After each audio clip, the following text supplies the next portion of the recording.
Residents say that they smelled a strong odor of gas in the air before this explosion. We are actually just down the street here at Broadway and State Street, and you can see crews have already started having to pump water. Community members came out demanding for his resignation. I'm not resigning. Do you think your comments were racist? No, not at all. They were? Those residents say when they saw that van pull up, they thought the driver was there to drop off packages. But instead, they say when he got out of his vehicle, he walked down the street and began urinating. We have not seen any significant accidents so far, so that is a good thing. Mainly spin-outs and people who just can't maneuver. Now that those flames are out, investigators and detectives are on this scene behind me. This homeowner here has had to board up her back patio door. She tells us what's happening is that the water is coming over this retaining wall. Today I found out the Illinois Attorney General's office is investigating Pay Later auto sales in Cahokia. Yes, please. Is there an owner that can speak to us? There were 4 people on board.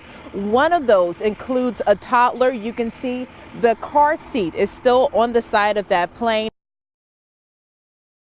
More than 20 fire trucks responded to this fire at this building behind me, and in the last hour, fire investigators have been going in and out, as well as pulling a lot of the historic documents that they were able to save outside of this building. And some simply just cannot move up this hill, and now this hill is actually causing all of this backup down Page Avenue. We've seen St. Louis County Police and Maryland Heights Police travel through this area, but it's really not much they can do to try to mitigate this situation that we have up here. They are urging anyone who is in this area to avoid it. Well, Steve and Courtney, police are still looking for that suspect. We can tell you that what started this manhunt happened at this intersection behind me. You can see this scene. It's still blocked off by crime scene tape.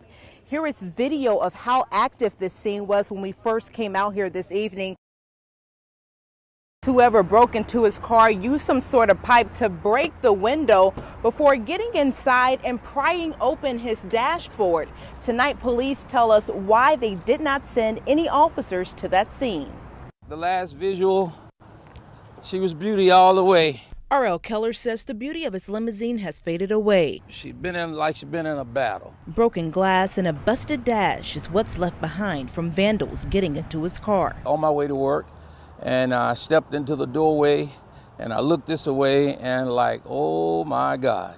We introduced you to Keller earlier this year when he says he was bombarded with parking tickets after the city banned him from parking his limo in front of this barricaded section of Woodland Avenue near Bircher Boulevard. They come and give me the tickets, but when I need you for help, you know, you can't come lift fingerprints. Now having to park it on Woodland, he says it's made him more vulnerable to thieves. I'm a standing right citizen, but I'm not going to take too much of this. Keller says what's most frustrating is after several requests for police to come out, they told him they would only take his report over the phone.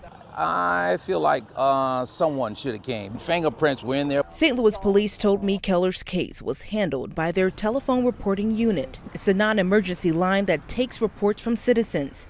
Police say in certain cases, if victims have suspect information or evidence that needs to be collected, they'll send out an officer. But in Keller's case, he says he was still denied an officer, despite believing to have ungathered evidence at the scene. Reach out and come and respond to the citizen. You know, just give them a timely matter. You might can't get there right away, but okay, give them maybe a time frame.